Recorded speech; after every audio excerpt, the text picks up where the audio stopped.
আমাকে যদি জিজ্ঞেস করেন তাহলে আমাদের আগেই এটা শেষ করা উচিত ছিল। খুব বেশি দিন আগের কথা না, বাংলাদেশের যুব ক্রীড়া মন্ত্রণালয়ের দায়িত্ব ছিল বিসিবি প্রধান নাজমুল হাসান পাপনের কাঁধে। তবে সেই দায়িত্ব 7 মাসের ব্যবধানে হারাতে হলো তাকে, যেখানে এবার দেখা যাবে বৈষম্য বিরোধী আন্দোলনের অন্যতম সমন্বয়ক আসিফ মাহমুদকে। তার অধীনেই পরিচালিত হবে বাংলাদেশের ক্রীড়াঙ্গন। এবার বিসিবি সভাপতি পাপন ও বাফুফে সভাপতি কাজী সালাউদ্দিনকে কাজ করতে হবে আসিফের নেতৃত্বাধীন বোর্ডে।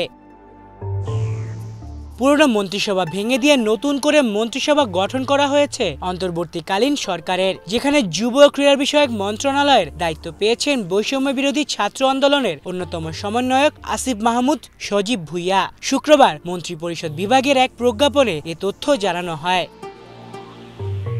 বৈষম্য বিরোধী আন্দোলনে শুরু থেকেই বেশ সোচ্চার ছিলেন আসিফ। সামাজিক যোগাযোগ মাধ্যমেও সরব থাকার পাশাপাশি আন্দোলনকারীদের দিক নির্দেশনাও দিয়েছেন তিনি। আসিফ ও তাদের কয়েকজনের আহ্বানে সাড়া দিয়েই ক্ষমতাসীন আওয়ামী লীগ সরকারের পতন ঘটায় ছাত্র জনতা। এবার তাদের প্রতিনিধি হয়েই অন্তর্বর্তীকালীন সরকারের উপদেষ্টা হয়েছেন আসিফ, আর এবার দায়িত্ব পেয়েছেন যুব ক্রীড়া মন্ত্রণালয়ের।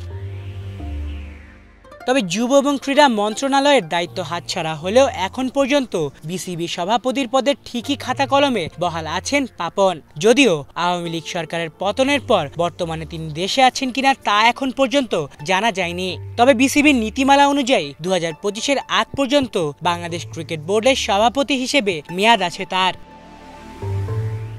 আলিফ চৌধুরী, বাংলা ভিশন।